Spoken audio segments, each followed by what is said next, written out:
Hello and welcome. You're watching In Your Interest here on News 9 Live. I am Krishna Kumar, and the big story that we are dealing with in your interest is this. Did you know that the family wealth of the Ambani family could be equal to 10% of India's GDP? We all know and understand very well how wealthy the Ambanis are, especially after the Anant Radhika wedding hoopla recently that went on for months and kept flooding all our social media feeds again and again and again. But could you have imagined that they could be worth 10% of India's GDP? Now, the latest Barclays Hurun India report has laid bare just how monumental the wealth of the Ambani family is. With a staggering valuation of over 25 lakh crore rupees, nearly 26 lakh crore rupees, the Ambani family's fortune is indeed equivalent to nearly 10% of India's GDP. This figure as of the March 2024 is the sum total of the value of their business interests. It excludes private investments and liquid assets, and it also makes adjustments to prevent double counting among family members. Now, the value of the Ambani wealth includes their share in Reliance, Jio Platforms, Reliance Retail, etc., etc. This incredible wealth positions the Ambani family above the GDP of many smaller or less economically advanced countries. Yes, countries. To put it in perspective, Ambani's wealth surpasses the entire GDP of Nepal, Sri Lanka, Ethiopia, Cambodia, and Tajikistan. In comparison, the Ambani family's wealth is nearly double that of Ethiopia's entire economic output and more than 3 times Sri Lanka's GDP. Following the Ambanis, the Bajaj family ranks second with a valuation of more than 7 lakh crore rupees. The Birla family, known for its historical business influence on India, ranks third with a valuation of around 5.5 lakh crore rupees. Together, the top 3 family businesses of India, with a combined valuation of around $460 billion, are worth about the same as Singapore's GDP. Now, this report that we're talking about, the Barclays Hurun report, also includes Sajjan Jindal-led JSW Group, valued at over 4.5 lakh crore rupees, and the Nadar family, with a valuation of over 4 lakh crore rupees.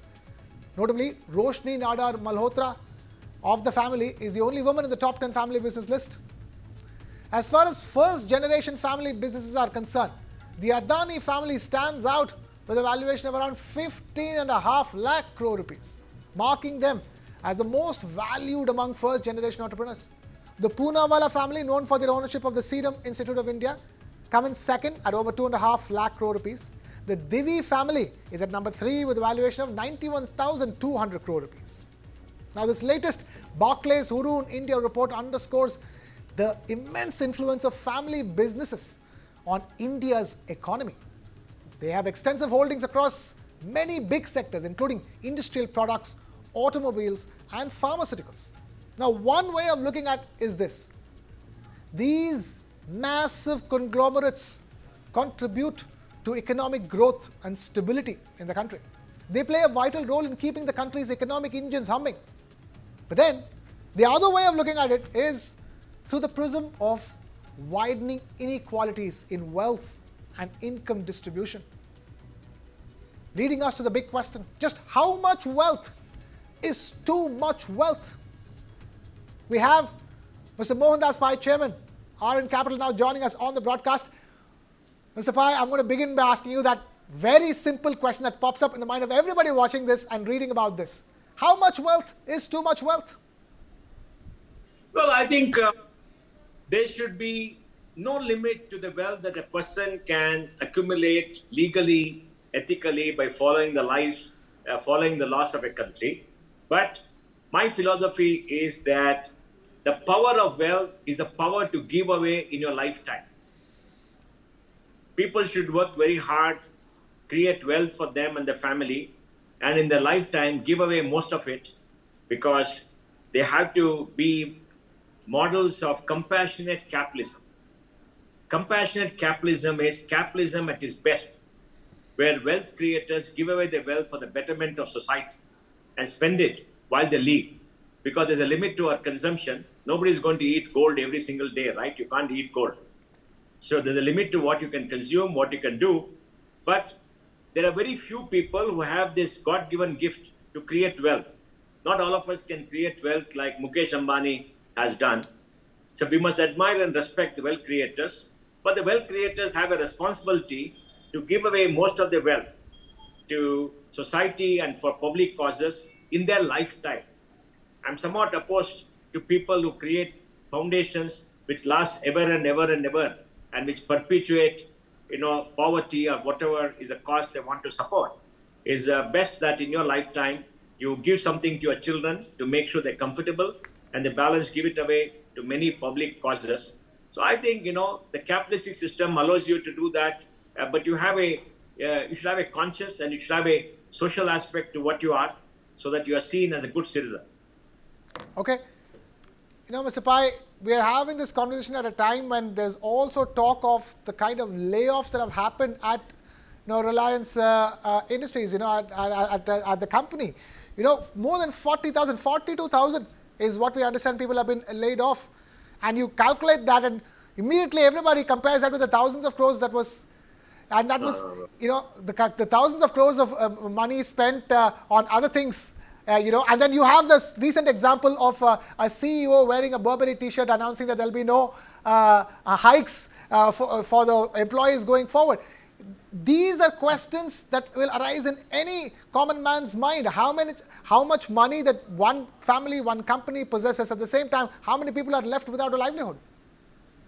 No. Like I said, look, in the Ambani, in the Reliance company case, 40,000 is not the layoff, please. It is attrition. Attrition means people are left, they're not hired. They're not laid off anybody. If somebody is laid off, it will come in the media. I have not seen a single media report about the Reliance Group laying off people, because in the retail business, they had some 260 or 270,000 employees, and the retail business, the attrition rate is 20 to 40%. So when people leave, you don't backfill, your head count comes down, right? Most of the IT companies also have not backfill. Their people count has come down this year because business is down. So I don't think that is a layoff there. And the second point you made is about what will ordinary people feel looking at the lavish wedding. I mean, they earn the money the right way. They pay taxes. If they want to spend, they spend money on the wedding is perfectly fine. Remember, when you spend money on a wedding, if money goes to a lot of people. Money goes to many artisans, many workers. Money is spread around, create jobs. It's consumption. There's nothing wrong in it. Some people will say is ostentatious. We should not do it in a poor country. This and that. I mean, those are all personal views. It's perfectly fine. When I'm not one who holds the views, because if you legitimately earned your money, you have paid your taxes, you are free to spend for whatever you want. And as far as that person wearing that $400 T-shirt and announcing lame, I don't hold anything against him for holding that $400 T-shirt or whatever it is. I think it's wrong to point him out and say, why are you wearing the $400? I don't know this $400. Somebody made the remark. I saw it on Twitter. But the fact remains that when you run a company, business is bad. Yeah, you let go people. It's a normal way of making sure that you protect the employment of others. Okay. Correct? If you have 10,000 people and you're not doing well, you're making losses, you lay off a few people, let them go. At least you preserve the jobs of others. That is economic activity. I don't think we should hold anything against him. The key question to all of us is, do people who have a lot of wealth discharge their obligation to society of using a part of the wealth and a sufficient amount of the wealth for public good and to improve society? That is the question that you must ask. The question we're also asking here is that you said that it is attrition, but the fact of the matter is that they've slashed, Reliance has slashed hirings, new hirings by a significant number. The overall head count of Reliance as compared to the last financial year to the current financial year is indeed down by 42,000, which is 11% of Reliance's workforce. 11% is not a small number. Yeah, but it is a people living. Look, in the IT, in the BPO industry, 20 to 40% of people leave every year. That's very normal. A BPO industry, which has got revenues in this country of maybe $25-30 billion, is like an airport terminal. People come, people leave all the time. The trick is to make them stay long enough to earn some money because people leave. The attrition is very high. People are leaving because they get better jobs outside or for whatever reason. Nobody is forcing them to leave. Now, that is not being forced out. Even in the Ambani case, I have not seen any report saying anybody was forced out of a job. They're not being forced out because the Ambanis are doing well. Reliance is doing well. They left for whatever reason and they didn't backfill. That's perfectly fine. I don't think we should grudge them for that. That's not the issue. The issue to my mind is, has anybody been unfair? For example, in the IT industry, attrition 2 years back was 25%. 25% of the people were leaving voluntarily. Now, is there any no obligation to the employer? They leave because they're getting a better job. So, when an employer, in case of downsizing, has an attrition or asks some people to go, that's the nature of the beast. I don't think we should make too much of it. Fair enough. Mr. Pai, we're also having this conversation at a time when the talk of a tax on the super rich or the super rich across the world, not just India, tax on the super rich across the world. And by super rich, they mean anybody who has more than $1 billion, at their disposal. And we're talking about a tax of 2% on the super rich that will solve so many issues for not just India but across the world. It just 2%. No, please, don't get into the socialistic mindset. I think you should be a person with better views. Look, it's not solid. Let me give you an example.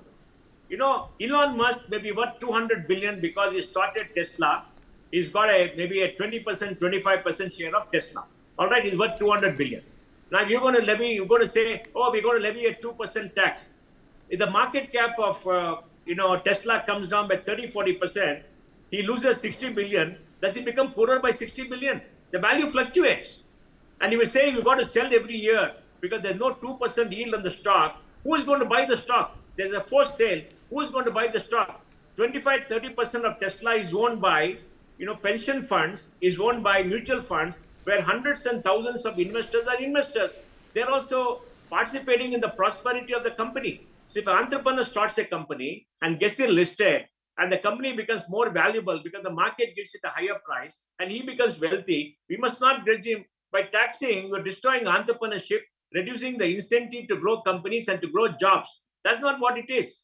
It is like the old Soviet Union where you destroyed everybody who's a wealth creator. No, these are all talked by some economists, leftist economists who think they have the perfect solution to society's ills. The key Mr. Pai, it is not, Mr. Pai, I'm only asking this because it was part of the G20 agenda this year. No, it's not part of the G20. No, please. It is done by an economist, and President Lula of Brazil wants to put in the G20. None of the G20 members are supporting it. These things have been happening for a long time. I'll give you another thing. You see that Oxfam of London comes with a report every now and then. You say the rich are growing richer, rich are growing richer. 90% of the wealth of the so-called rich is stocks, listed companies. The listed companies' values have gone up. It's gone up because the companies have done well. Do you begrudge them their wealth? If they all sell it, nobody is going to buy it, right? Because the total valuation of all listed companies in the world is $102 trillion, $46 trillion in America. Who is going to buy it? You're not going to buy it. These are all frivolous arguments. The key thing we got to ask is, whatever taxes government earn, are they applying it in the right manner? For example, the United States spends $850 billion on defense. Okay. The United States have to borrow $36 billion. They're borrowing $2 trillion a year. This year, the interest is going to be $900 billion. Are they running the country right? That's the question we got to ask. Not this, because these arguments you can't win. Fair enough. There are many other questions to be asked. One among them is this, Mr. Pai, and that's the question that I was asking about the inequalities of wealth and income distribution. I'm guessing this is a much longer debate that you and I can continue having, but for now we're completely out of time here on this one. So thank you so much for weighing in on that. But stay with us.